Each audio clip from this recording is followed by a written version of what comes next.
Hello and welcome to the Jefferson My Drinks Fantasy Podcast, the pod on a mission to normalise 8-team leagues. I'm Pete McManus, and as always, I'm joined by Hallam Monk and Ian Harrison. How are you, boys? Evening. Today, week 8. I've not been looking forward to week 8 since the start of the year. By Mageddon. Yeah. To be honest, I will get to it on the Selection Nightmare, but I found it hard to find a Selection Nightmare because I don't have any selection issues. It's just pick the ones that are on your roster. So, so that helps a little bit. But yeah, there's a lot of players missing for week 8. But let's start with talking about week 7. I'm a bit upset that we haven't only got 15 minutes because there's loads to go through from week 7. Starting with, are the Bengals alive, Ian?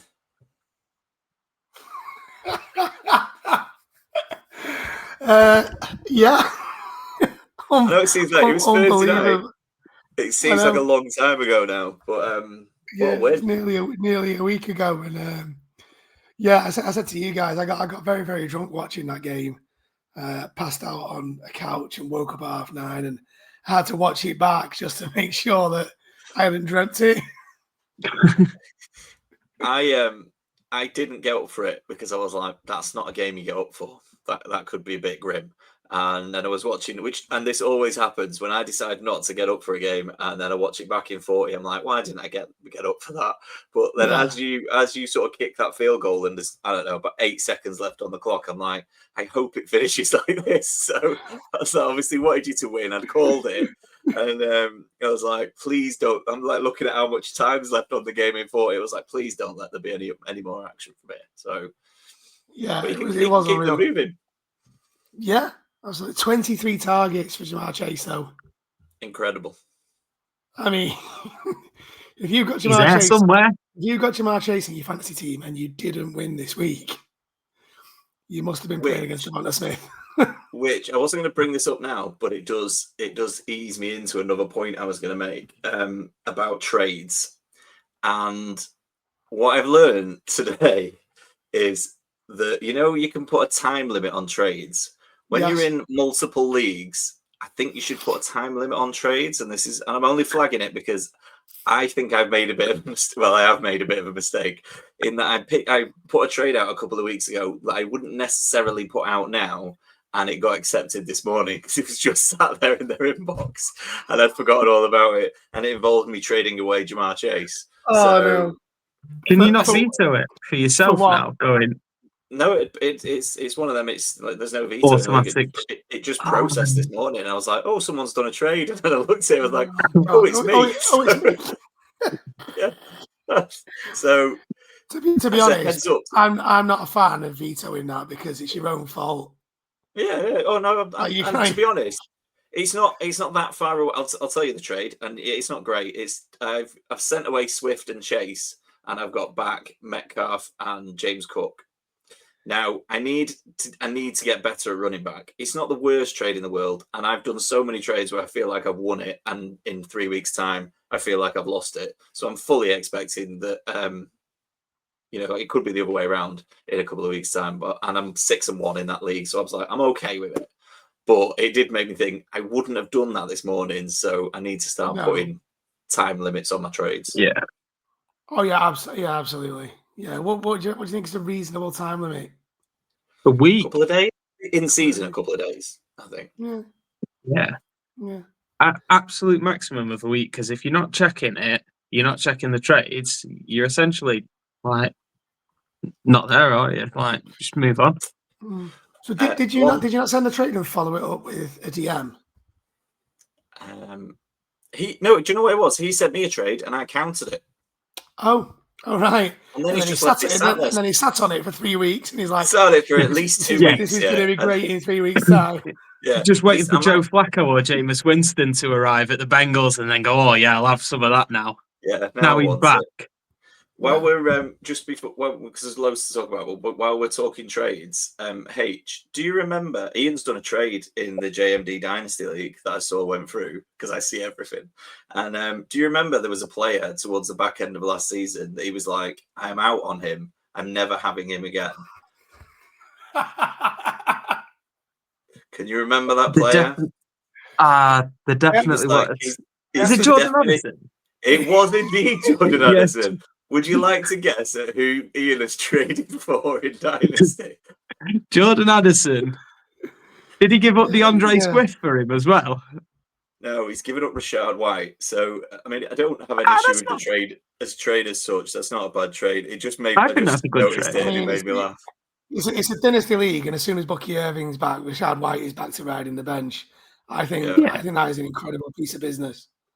It's a good trade. As much as I despise Jordan Addison, that is a great piece of business. I like looking him. Forward to you coming on here in 2 weeks' time and having a go at Jordan Addison, laying you down in Dynasty. Bucky Irving's gone to IR. I could have had Rashad White for the next 4 weeks. Instead, Jordan Addison got me 2 points.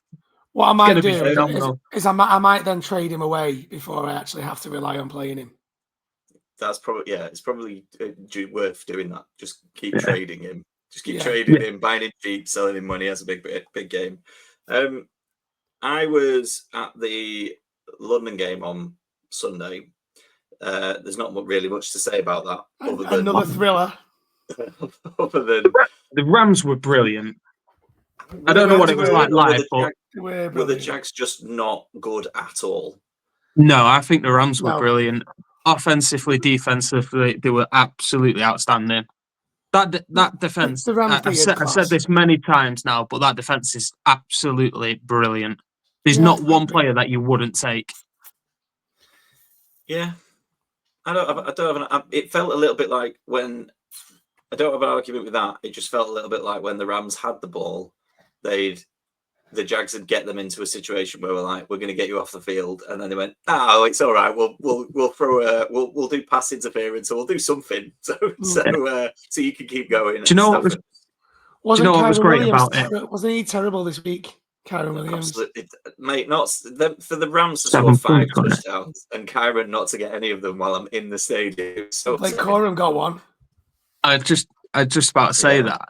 It was meant for me because in one of our main dynasties, I'm without Josh Allen this week, the week just gone. So I played Matt Stafford with Baker Mayfield, and I was like, "Oh, I'm not like I love Stafford." And I was like, "Yeah, I'm gonna have to." And then as he was just racking up 5 passing touchdowns, I'm just like, "This is mint. This is so good." So yeah, I was happy. Stafford, and I know I've said this a lot this season, but Stafford is class. He's so good. Even without his top receiver, he moved the ball all day. He used his tight ends. He used Devontae Adams for 3 touchdowns. He was just class. I saw a post on, I think it might have been a Facebook group or somewhere on Sleeper, of someone begging the NFL to stop sending us the Jags every year. Yeah, I was like, yeah, fair enough. Yeah, I don't know what the Jags are a funny team. Can you send us someone else, please? Well, it's because of the owner, isn't it? Because he's got ties to London with the Fulham. But yeah, they're not going to stop. They're not going to stop. They are coming every year. I think I was disappointed with the Jags because I just thought the Jags that beat the Chiefs a couple of weeks ago is not the same Jags that's played the last 2 games, and I don't understand it. And we're not going to get into a big discussion about Trevor Lawrence. However, what I would say, and this is not just about him, but it's about certain quarterbacks generally, is he had at least 4 throws that were perfectly good that players just didn't catch and dropped. And sometimes I think you've got to get quite lucky as a quarterback. And I get that he's not on the same level as Mahomes. I'm a big fan of Mahomes, and I'm not putting Mahomes down. But Mahomes has plays sometimes to people that they've just dragged in off the street, and they will lean over the boundary one-handed and somehow get 2 feet down, and they'll be like, Mahomes is brilliant, isn't he? And I'm like, no, but how has he caught that? And yet Trevor Lawrence has got first round wide receivers bottling like routes and not making catches on the sideline. I'm like, it's just sometimes you can only work with what you've got. And I'm not saying he had a good game because he didn't, but sometimes you need your wide receivers to get you out of it a little bit. Yeah, I see your point. Yeah, I said it. I think I had him down as the QB to watch for the next few weeks. I thought he's played some really good football. He just, maybe the Rams defense played a part of it, but some of the drops were absolutely awful. Like Brian Thomas must have dropped the most this year, like probably by a distance. Like, and Brian Thomas was absolutely outstanding last year, but he's dropping everything. He's gone to Washington. Parker Washington's getting a load now, isn't he? Yeah, he's one to watch him because he's reliable. And Travis Hunter got spammed. Yeah. Hunter had a good game. Yeah, a lot of it was when it was all second half though, so they were. It was all garbage points, wasn't it? Yeah. I doubt very much that Travis Hunter would have had that much involvement had the Jags been anywhere near it. Yeah. Just one last thing on the game. Two lads sat behind me. You don't, and this is for anybody who goes to any live game. You don't have to guess what the flag is before they tell you. It's okay to just sit there and let the referee tell you what's going on, especially after you've done it 5 times and got it wrong 5 times. Like at that point, just sit there and shut up. So that's constantly through the game. Oh, it's PI. And then the referee would come on and go, holding. And you're like, yeah. And I'm sat there and I'm going, I don't know that much. You know, I'm still a UK fan. But mate, shut up. Just stop trying to prove you know so much about this. Just watch the game and enjoy it. It's like they sat behind you going, oh, it's PI that. And you went, they ran the ball. It was a run. It's like they'd read a load of things on the way there. They were like, I know what to say now. Just shut up. Just be quiet. Yeah. One of the things I love about the NFL, and it's only 17, 18 week regular season, and but things change so quickly. So it felt like after 2 weeks, everybody was ready to crown the Packers, and now they're like, they're 4-1-1, but everyone's a bit like, what are they? Yeah, after 2 weeks, mate, you go back to week 2, everyone was loving the Packers. After 3 weeks, me and Ian were on here patting ourselves on the back about how great the Chargers were and what a call that was. And now, not so much because injuries take first. The one team that just doesn't abide by these rules is the Atlanta Falcons. And I have absolutely no idea who the Atlanta Falcons are at this point. It's like, we could go out and beat the Vikings or the Bills, but we could also get completely turned over by the Panthers. So, what are they? Yeah. What's going on with the Falcons? They're just a joke of a team, aren't they? It's like, right, we'll turn up for the tough ones. But I think the Falcons are a massive victim of playing down. They will play to the level of their opponent. Yeah. Rather than taking a game and just dominating it, they'll just play to the level of whoever they're against. Yeah. Yeah, I mean they are going to come up later in the episode, but they did make me laugh. And the only other thing I was going to say was, obviously I can't get through this without talking about the 6-1 Colts. We've reached the point where I've now got hope. So it was all fun and games for the first 6 weeks. Hope of what, the playoffs? I'm like just getting the playoffs. I'm just looking at all of it now. We've got to the point where I've started looking at the schedule and what's coming up and where we could win games and where we couldn't. So it's all about to go wrong.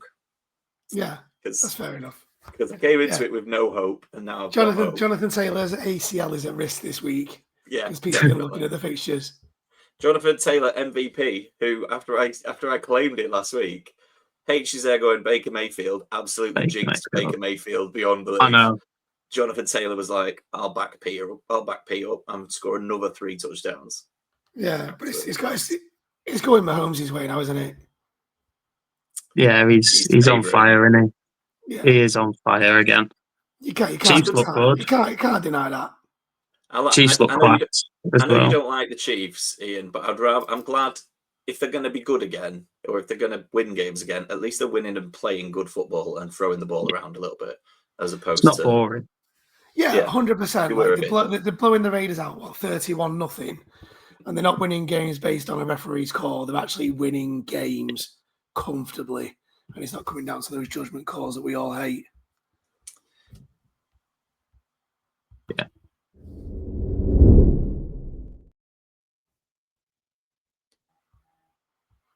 Right. Game day. I picked the captain last week. This is a good episode. I picked the captain last week. Let me just tell you who I gave you. For only 5,800, I gave you Quinshon Judkins, who had 25 carries, 84 yards, and 3 touchdowns, which is a total of a captain's total of 52.8 points. So, how much did we win? I text you guys about it. We finished 25th, so we're 3 spots out of the money. But there was somebody that did play Judkins and finish with 40 quid, though, didn't they, Peter? I did, yeah. What are you doing? How does that help the pod? So the team I picked, I thought was good. So I had. we all think that. Just so we're clear, yeah. When we pick a team, we all think that's a winner. My problem was I really struggled to find a quarterback, and I ended up going with somebody that I absolutely hate. So I had Judkins, which got us 52.8 points. My quarterback was Jordan Love because he was cheap, which meant that I could do a little bit more further down, who got 13 points. My cheap buys were Vidal, who got... Jordan Love? Jordan Love's crap. Vidal, who got me 7.5 points. Kelsey, who got 8.4, and Hawkinson, who got 10.3. So they were the ones that kind of let me down a little bit. We got 18.8 points from Javonte Williams, 26.8 points from Chris Olave, and 12.9 points from Justin Jefferson, who was the big spend. But yeah, I think at one point I was 3rd as well, which was just horrific to fall down to 25th. But it is what it is. Well, as bad as you feel, H, I don't feel bad. I know someone that Captain Judkins and managed to finish 96th out of 104. This cheers me up so much more. I'm not going to say who that was. Oh my God! Come on, please lads. Tell me your team, Ian. But I had an absolute shocker. So honestly, I found it really difficult because I thought all the quarterbacks that, like, even the ones where you thought, oh, that's a 50-50, they seemed really expensive to me, and I was just trying to find some bargains, and I just couldn't get the right ones this week. I wanted to go with I realistically wanted to swap Love, and I can't remember who else it was. It might have been Kelsey for 3.8 for I think it was Drake May and Kayshon Boutte, which would have won me the money. So in hindsight, I should have stuck to what I like and who I like, but I didn't. Is what it is. Live and learn. The funny thing about that, we need to move on, but the funny thing about that is that I won the money with your quarterback. I went with Justin Herbert. I went with your guy that you. So if you'd have just picked people that you like, you would have been all right. But yeah, live and learn. Some money won. I mean, I don't know why we're just about to burn money after that because we're asking you to pick the captain for this week. So who have you got? I've got James Cook, who is going for 7,000 versus the Panthers. So the Bills currently average the most in rushing yards this year with 151 yards a game. On top of that, James Cook does get... Allen. It is all on Josh Allen, and Josh Allen is the reason that they do anything. But James Cook also is involved with a passing game. I think the Panthers I know they played quite well defensively this week, but they haven't looked great defensively this season. They had a couple of turnovers this week with JC Horn with an incredible one-hander. If you haven't seen that, well worth going and having a look at that. But yeah, I just think James Cook is ready to have a big game. The Bills need a bit of a bounce back game because they've had a couple of bad performances. So I think they'll go back to the basics of let's run the ball with James Cook, and then we'll look to air it out first. So yeah, I think it's a good matchup to go with James Cook. I know he's a little bit pricey, but if anyone can make it work, it's my mate Ian. And do you think you can finish higher than 90 odd, Ian? I don't know. I can't make any promises. No, yeah, I don't think I can do much worse. But just for reference, the Panthers is one of the reasons why I had such a stinker, because I had Justin Fields and Breece Hall, because I thought it's the Panthers. Yeah, so but you forget to realise it's the Jets. Yeah, that is true. When for those listening, if you're wondering why we've got no podcast in a couple of weeks' time, it's because we need to win this to keep the money coming in. So we only have a small pot of money, and we're piling it all into game day. If we don't find a win soon, that'll be it. End of the podcast. No more to listen. And H's OnlyFans isn't taking off the way he thought it would. Yeah, we'll have to set up still struggling.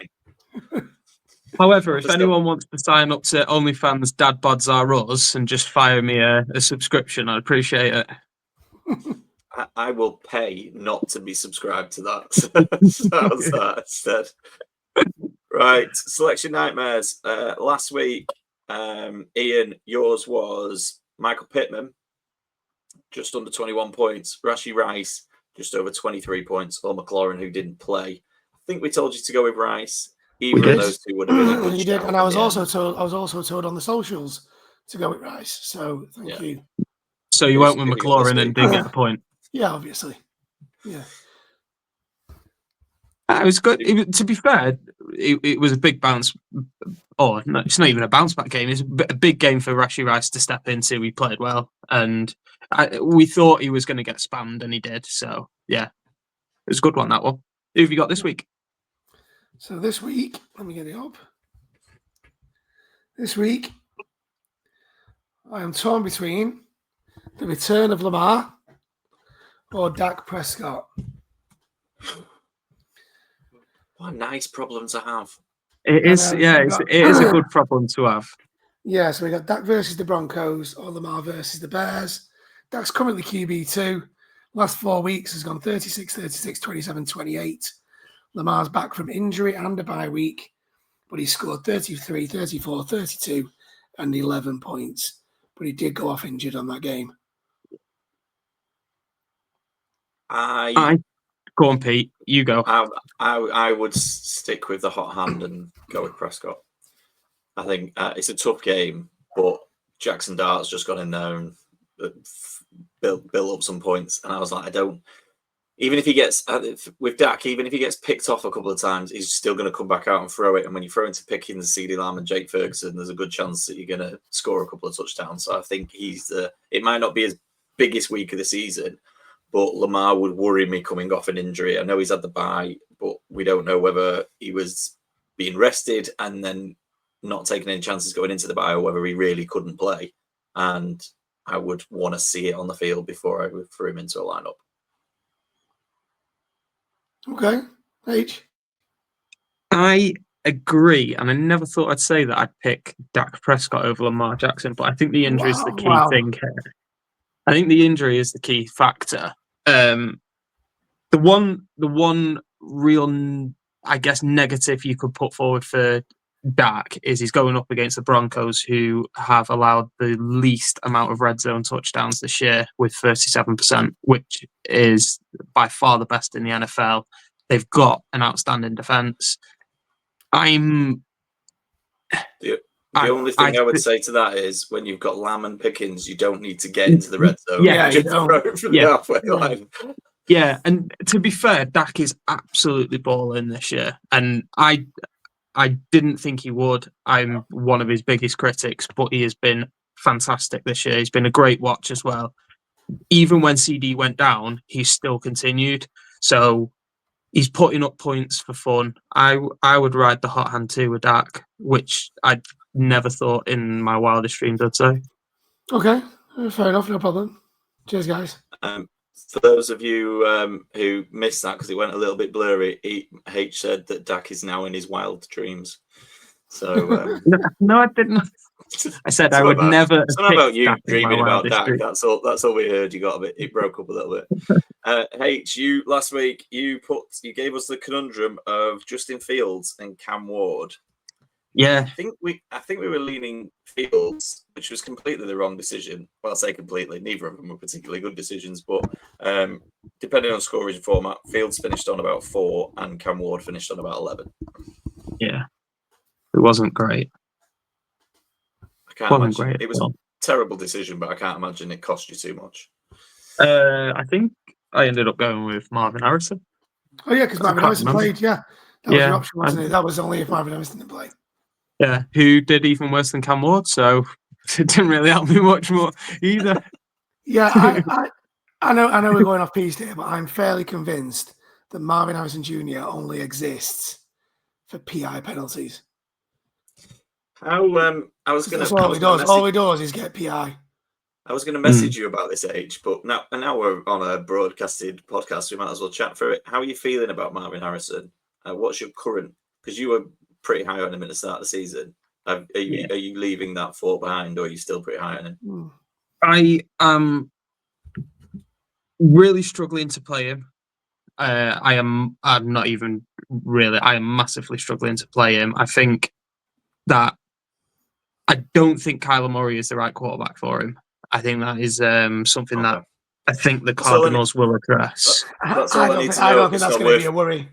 It's not worth me sending you the trade offer. I was bubbling up then, so I was hoping you were going to defend him, and then I could be like, "Here you go. How about you defend him properly?" Right, who's your selection nightmare? As we're running out of time. Mine is Mark Andrews versus the Bears, or Gadsden, who's the tight end for the Chargers, against the Vikings, who had an outstanding week this week. This one's in the JTT dynasty, JMD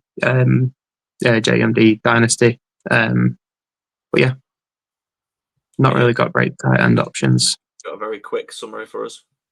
Yeah, quick summary. This is all about floor, and Gadsden's floor is better than Mark Andrews' floor, but only by a point. Mark Andrews' floor is just over 1 point. A bad day for Gadsden is just over 2. It's not much of a difference, but you play the margins. They're playing games against the Bears and the Vikings, who are 11th and 13th, respectively, against tight ends. Sorry, no, the other way around. 13th and 11th against tight ends. So that's much of a muchness. So the matchup doesn't really come into it. So it's all about who has the highest floor. For me, that's Gadsden. You just don't play Mark Andrews if you've got a choice anymore. That's fair. That's one week I played him. He scored 2 touchdowns, though. Yeah, well, he's going to do that. But what have you done for me lately, pal? Yeah, true. He's going to do that, but especially now as Isaiah Likely's back, you just can't do it.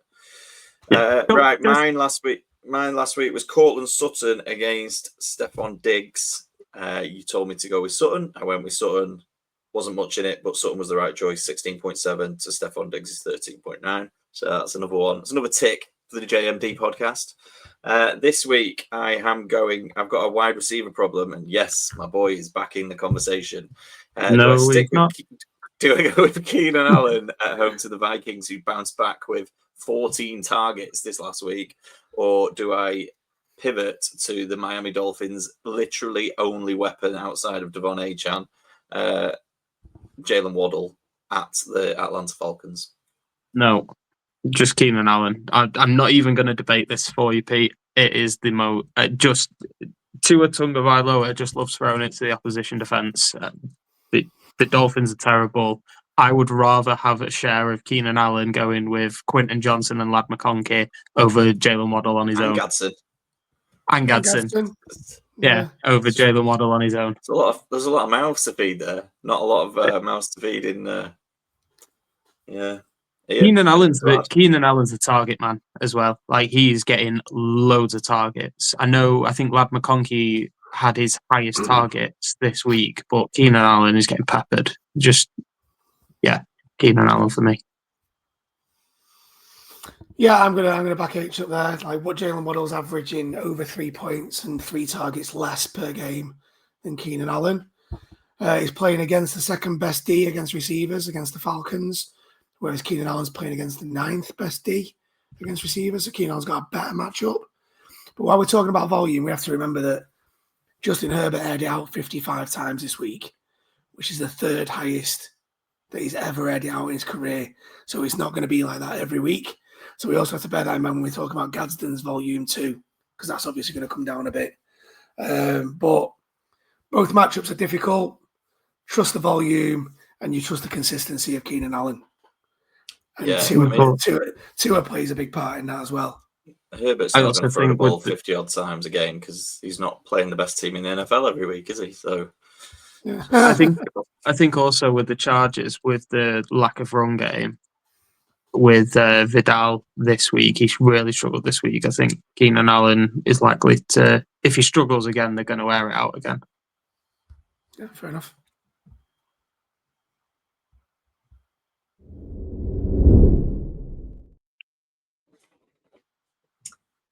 There's a distinct lack of games this week. All the teams I want are on. All the players I want are on bye. I was like, even going through, obviously we're now going to go through our players to watch. Even going through that, I was like, I don't know. There's just not enough games. 13. There's not enough players I want to watch. Right, who've we got a quarterback? Do you want to go? Since you're struggling to pick players. Me? Well, yeah. I've gone with Joe Flacco at quarterback. I just want to see if that was a one-off or whether he can do it again. Like that's did we do Joe Flacco last week though? Yeah, that was my shout. I didn't. Boring. Move on. That was my shout. Joe Flacco. What I would say is, if I can't have Flacco, what I would say is a secondary, and this is I didn't put him down because I still don't think he's going to play. But Michael Penix is potentially injured. And if he is, I'd really, really want to see Kirk Cousins go back in and see what he does in that team, because that would be good. That'd be quite funny.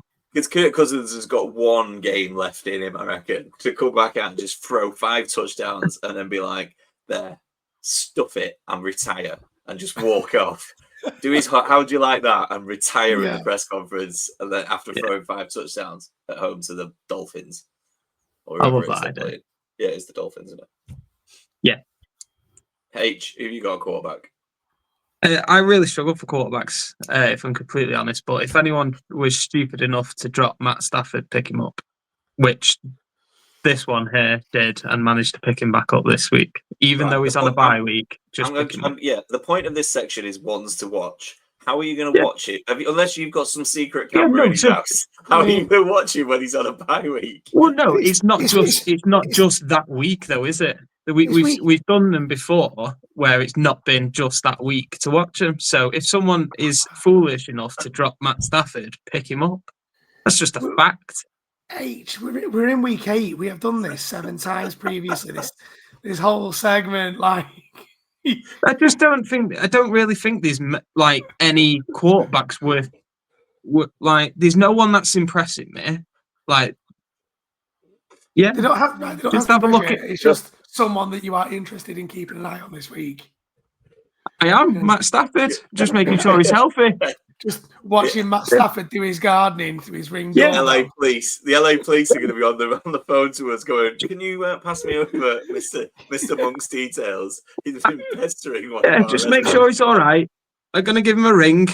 Make sure he's all right, and go from there. No, I'll be honest. Like the one for this week is Marcus Mariota. If Jaden Daniels can't go, like that'd be the other one, but.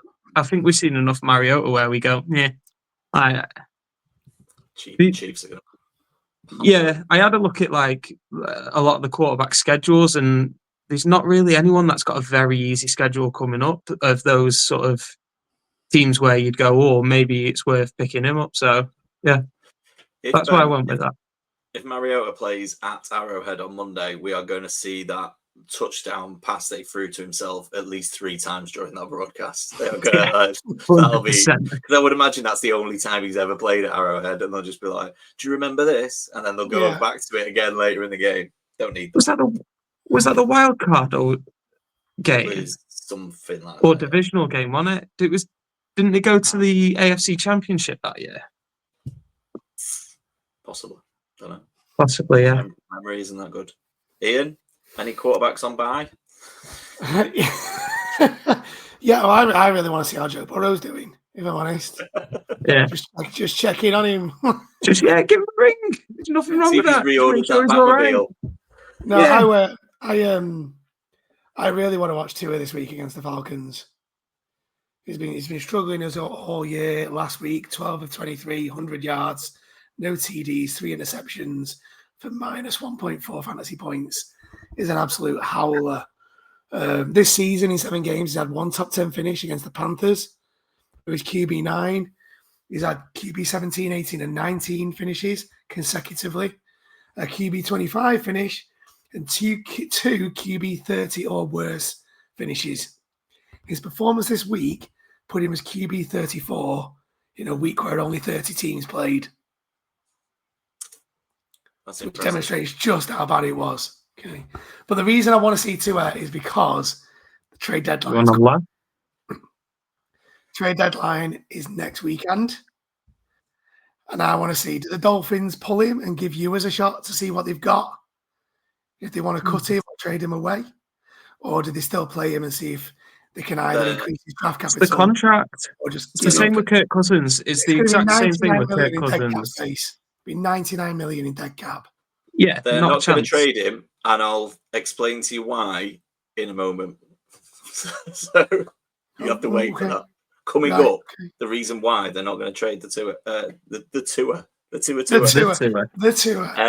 Running back, I've gone Jordan Mason at the Chargers because I feel like since Aaron Jones got injured, and Aaron Jones can't be that far off coming back.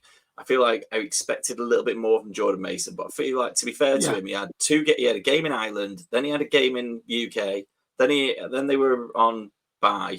He's had like terrible quarterback play. Not that he won't have terrible quarterback play this week, but I feel like they just need to settle down a little bit, the Vikings, and they're coming up against the Chargers team that's just been run over by Jonathan Taylor. So you can run on them. So I feel like they need to lean on Jordan Mason and try and get that team going a little bit. So I'm interested to see how he does this week. Yeah, I like that. It's a good shout. Yeah. Mine is Chase Brown. The reason I want to see this is I'm starting to lean into the thought process that his fantasy relevance may be coming to an end. The Bengals made a clear decision this week to split the backfield more evenly.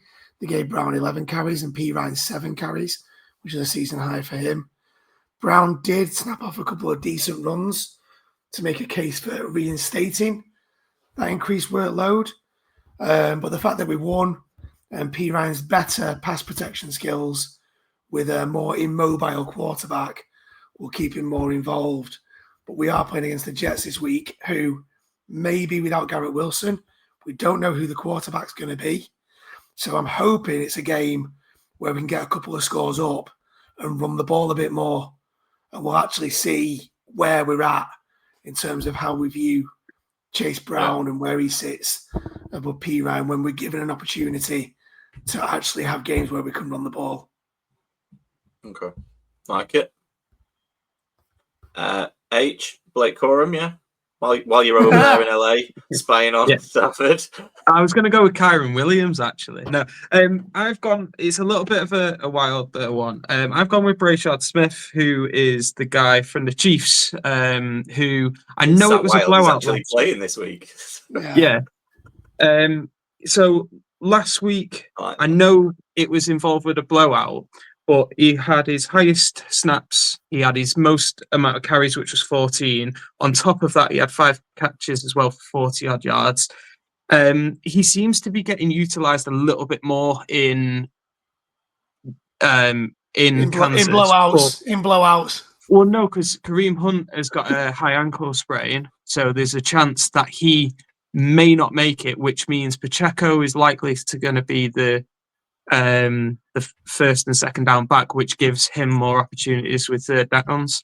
And he throughout the season, he has gradually increased his workload, increased his snap share, and he's starting to eat away at Kareem Hunt. So it wouldn't surprise me if if Kareem Hunt can't go, Smith may be more of a split field with Pacheco. And he showed a bit when he played against the Raiders this week. I thought he played really well. So I've picked him up in a few deeper leagues 2 weeks ago, and I've started to pick him up in a couple where I'm really struggling for players as well. I like that pick because I think the Chiefs are doing what everyone in fantasy is doing, in that they're trying to find an answer at running back. Like there doesn't for someone like me who leans into wide receivers and other positions, I am struggling to find running backs in pretty much every league I'm in at the moment. I'm surviving because my wide receivers are performing, but running back, by this point, you expect there to be like 3 or 4 breakout running backs. And even the ones that have done pretty well, Rico Dowdle being a prime example, you now suddenly can't play him, or it's harder to play him because they're going to split it with Chuba Hubbard or give Chuba Hubbard the starter. So I like that. I think we're searching a little bit at running back, but you never know. So one of these is going to come off. The wide receiver, just to be clear, I'm not going to watch these because the Texans are unwatchable at the moment. But I am really interested. I am really interested to see what happens at wide receiver. I believe Noel had a good game. Are you joking? It looks. That's like, literally my pick. Well, I've gone Higgins and Noel, so I've covered them both off. Well, that'll save us some time. Collins is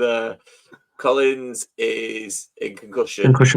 He's not making it back, especially as it was Monday night. I know Marv did last week or the week before, or whenever it was, but I can't see him making the game. Totally. So I'd be interested to see how they use them. I think this is Higgins' chance. It's a chance for both of them, I suppose.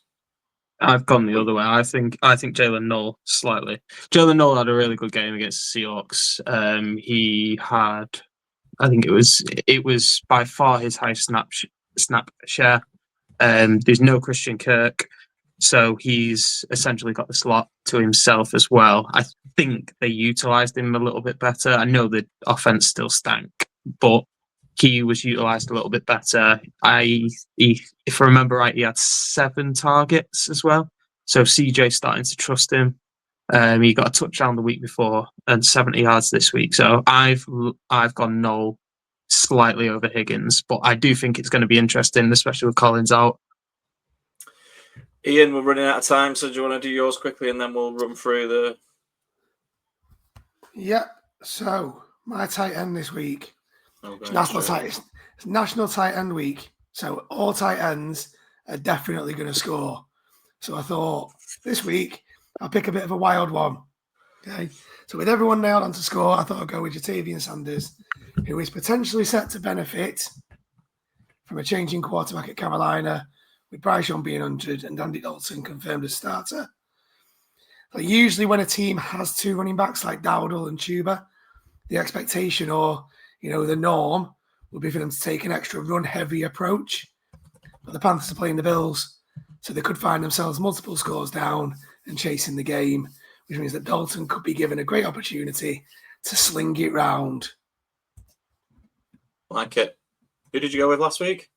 I've not just realised they're the notes I don't have. Yeah, it's K. Dotton, who finished at tight end 11. Nice, good shout.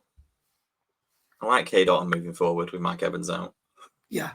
He's going to have some big weeks. But not as big as Jatavian Sanders this week. Choose the kicker of the week. I've gone with Dicker the kicker for the Chargers. So reason for it is Chargers going up against a really tough defense in the Vikings, who are currently 4th in red zone defense. Stop. You mean it's not going to be a shootout? It's not going to be a shootout, this one. This one is... I've just gone with it. No, so the round of applause side. Yeah. Sound. Dicker the kicker hasn't missed a field goal yet this year, and with the Vikings having a really solid defense, really good red zone defense, it's likely to lead to more field goals. So I've gone with Dicker the kicker. I quite like saying Dicker the kicker, so I'm just going to say it again. He's currently number 4 on the year as well, so it may be that he's potentially not available in many leagues, but if he is, take a swing. Just correct me if I'm wrong, but wasn't Dicker the Kicker, your kicker in your sexy team? Oh man, that's going back 2 years, isn't it? No, Harrison Butker was. Oh, was it? Right, sorry. Yeah, but that was before the old controversial comments. But yeah, true. I'll go with Dicker the Kicker now. Fair enough. Pete, age like fine wine. I am going with the Falcons this week. Not easy to pick a defense this week, but I'm going with the Falcons. I refuse to pick the Colts again. So last week we went with the Chiefs, who shut out the Raiders. I'm going to be honest, whilst it was a good pick, I was a little bit disappointed. They had 1 sack and 1 fumble recovery. And basically the Raiders just didn't do anything. So they still, 13 points for a defense is pretty good, but I was, considering they shut them out, I was a little bit disappointed with that total. But for the Falcons, we've already talked about how it's been up and down, but when it's been good, it's been driven by defense. And Ian, you've already touched the playing Dolphins. Tua has thrown 6 interceptions in his last 2 games. The Falcons have got, despite being up and down, they've got 15 sacks and 6 interceptions in 6 games. And they are going to clean up on what will be Mike McDaniel's last game in charge of the Dolphins. And that is why Tua is not going to get traded, because they're going to blame it on the coach and bring in somebody new. Oh, right. Okay. Do you know what? Do you know what? If McDaniels does go, somebody's going to have a phenomenal OC. Yeah. He's just a terrible head coach. Yeah, hopefully the Texans before next week, and then we can watch those wide receivers you're excited about. Yeah.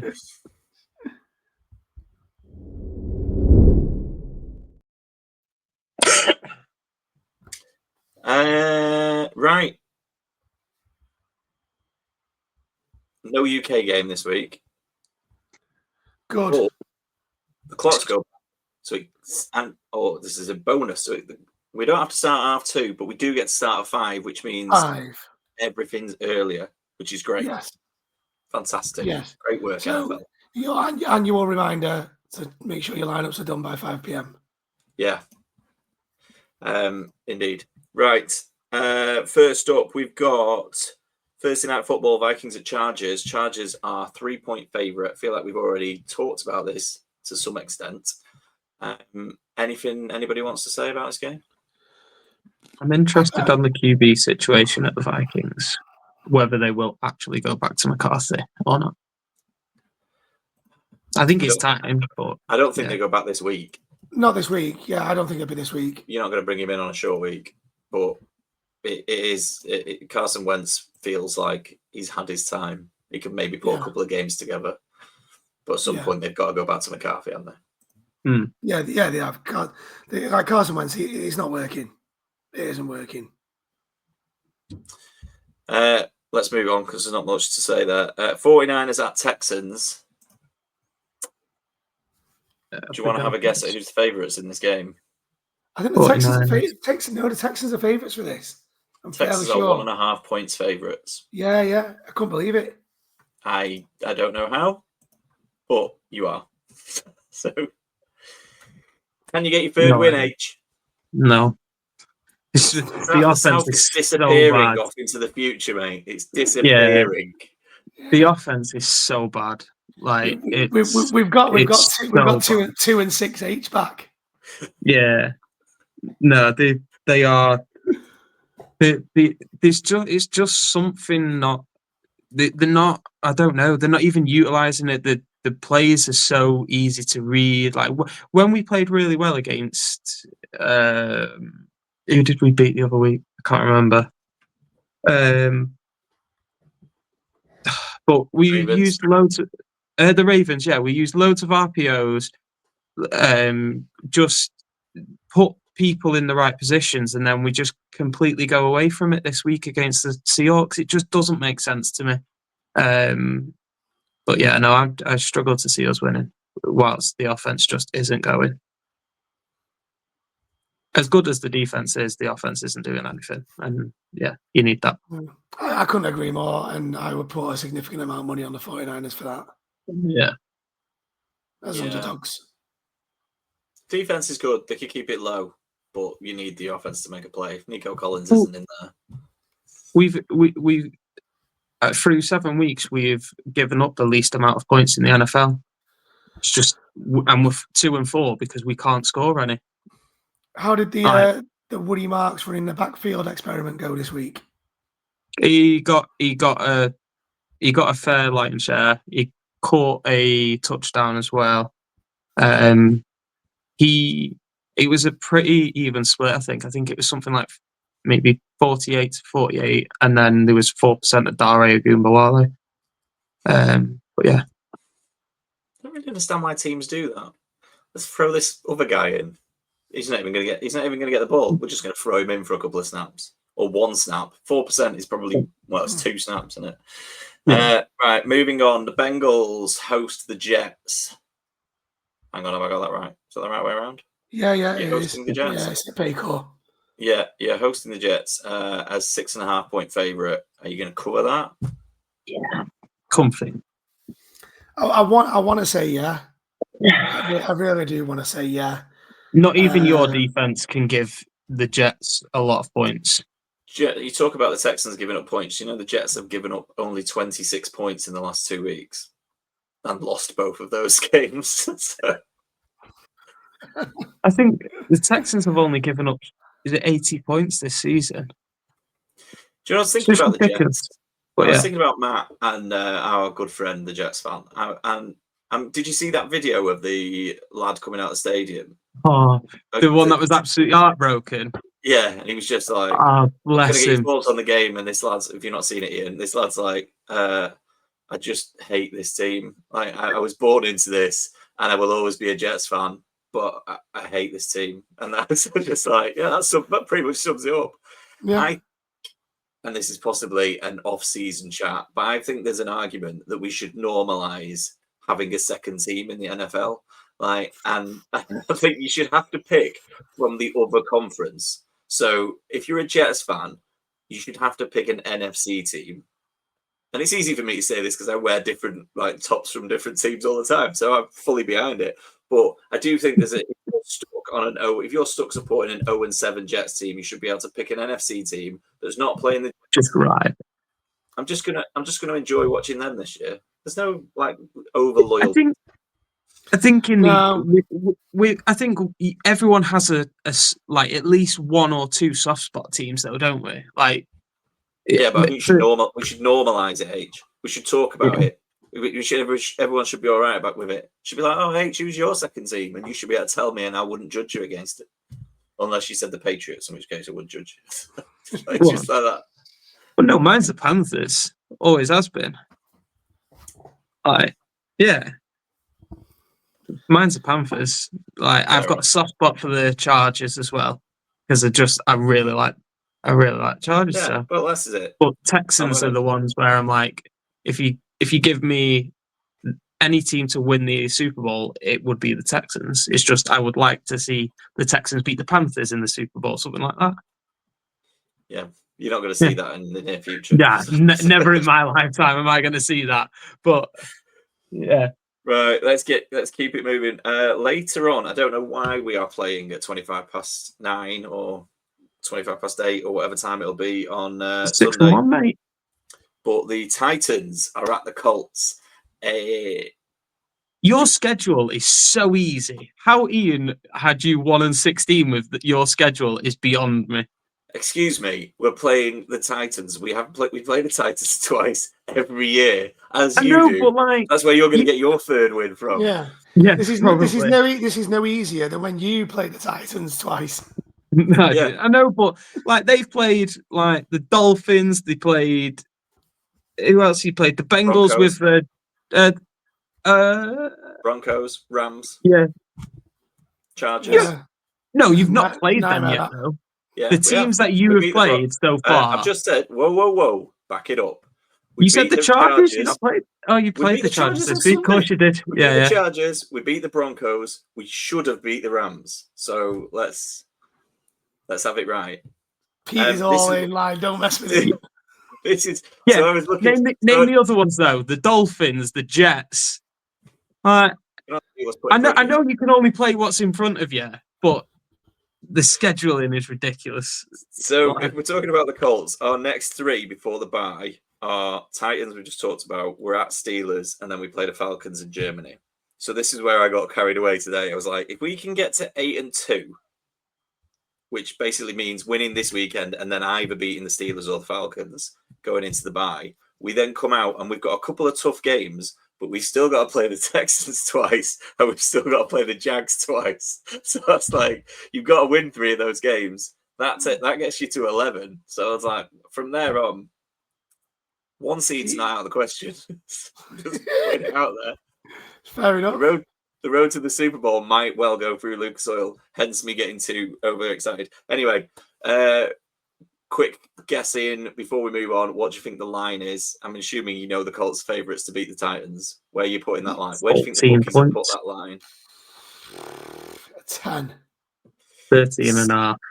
Oh, you were spot on, H, at 14, and then you moved to 13.5. Yeah, 2 touchdowns. I don't think we'll cover that, but we'll see. It's a tough one because the Titans have got a new head coach. Yeah, and you don't know what they're going to come out with, whether they're going to rally, whether they're going to start turning the season around. So it's a tough one to call. It's probably not one I bet on. No, I think it's worth staying away. Sunday Night Football, Packers at Steelers. The return, well, not the return. The rivalry is back. As in Rodgers plays the Packers. So, which is probably the only reason this game is in Sunday Night Football. It doesn't stink of a game that's really worth staying up for. But Packers are 3-point favourites going into Pittsburgh. I think the Steelers will win this. Like the Packers are so inconsistent, and Aaron Rodgers, he's got an axe to grind. He's going to show up, and he's going to put them to the sword. I agree with you. I think if Aaron Rodgers could only win 2 games this year, it would have been against the Jets and the Packers, and he's beaten the Jets. And I think he will turn. I think he will turn up on Sunday night with a point to prove.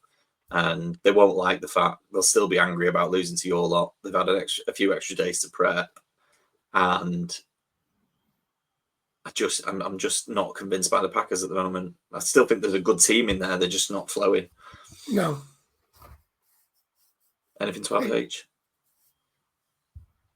No, I completely agree with you. To be honest, I do think that I think that Rodgers will have the bit between his teeth with this one, and I think it will be a good game for the Steelers. And I think you mentioned it there, Pete. The extra couple of days for prep can make a massive difference as well. So I leaned slightly to the Steelers.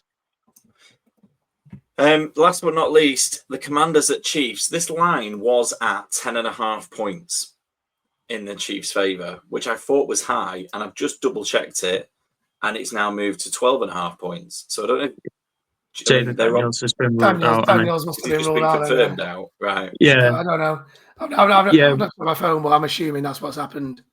Yeah, he has. There was an interview with the head coach who said it is highly likely he's going to miss out this week because he has a hamstring issue. Yeah. He managed to pull his hamstring, not going. If you saw it, it looked pretty bad. But then he walked out like nothing happened. So give a thumbs up to his mum and everything. It could just be one of those little ones, but yeah. I assume. I mean, we've already talked about the Chiefs, so I assume none of us can see the Commanders going in there, and especially without Jaden Daniels causing an upset to the Chiefs. No way. Not. No way. Chiefs looking ominous, 5-3. Right, our touchdown treble for last week. If you put a bet on our 3 picks scoring 3 touchdowns, you would have won. You could have even put a bet on our 3 picks scoring 6 touchdowns, and you would have won. But if you just put a bet on each of them individually scoring a touchdown, you wouldn't have won, because I went with Quinshon Judkins, who scored 3 touchdowns. Ian went with Davante Adams, who scored 3 touchdowns. And H went for Baker Mayfield to rush one in, who not only did he not rush a touchdown in, he didn't rush at all. He didn't even have 1 rush attempt in the entire game. So it wasn't even close. Oh, no.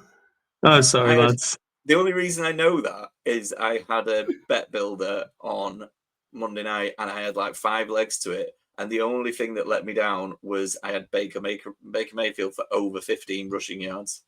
And so I was like checking them all, going, I've won this. And I was like, do you mean 0? It didn't even appear on the rushing total thing. Shocking. Right, so quickly, come on, H, how are you making up for last week? Who are you going for this week? So would it be the National Tight End Week? And I've got some family that are heading over to Philadelphia for the game against the Giants. So I'm going to go with Dallas Goedert. I'm going to back my boy. Okay. Yeah. Okay. Fair enough. Have you gone tight end, Pete, or have you gone somewhere else? I didn't even realise it was National Tight End Week until you pointed it out, Ian. So I haven't. I have gone Courtland Sutton against the Cowboys. Oh, I like that. I mean, it's the Cowboys. Everyone scores points against the Cowboys. They will come out. It should be a reasonably high-scoring game. Courtland Sutton's due to get back in the end zone, I think. Okay, yeah, fair enough. Mine's another receiver, and it's DK Metcalf, and it's all about Rodgers' revenge against the Packers. I think he's going to go out there. He wants to give a big old middle finger to the Packers crowd, and I think DK Metcalf's going to benefit this week. I'm laughing because that was my second choice. Based on my unfortunate trade that we mentioned earlier in the show, I hope that's right. I'll feel a lot better about that trade if DK Metcalf gets in the end zone. And I won't miss Ja'Marr Chase in any way, shape, or form. No. Oh, yeah. Unless he gets spaffed for another 22 targets this week. I was going to look that up. Do you know who? In fact, do you know who holds the record for the most targets in a game? No, I don't. I know Ja'Marr set the franchise record this week. So I looked this up. Ja'Marr Chase is basically joint third on that list now. There's only 2 people who've ever had more than 23 targets. And I'm going from, if anyone's going to question this, I'm going off the stats on StatMuse. So question them, not me. And I don't know how far back these records go. Calvin Johnson. Oh, that's a shout. No, it's not. So also at 23, Garrett Wilson's had a game at 23. Antonio Brown, Jason Witten, and Roddy White all had games with 23 targets. At 26 is a guy called Chris Chambers, who played for the Miami Dolphins against the Buffalo Bills back in 2005. And the record is actually 28 targets. Jesus. And he was playing for the Denver Broncos at the Indianapolis Colts in 2009. It was Brandon Marshall. So there you go. All right. I wonder where he is nowadays. 28 targets, 21 receptions, 200 yards, and 2 touchdowns. Wow. Oh, wow. What's that in? That'd be 41. It's 50 club, isn't it?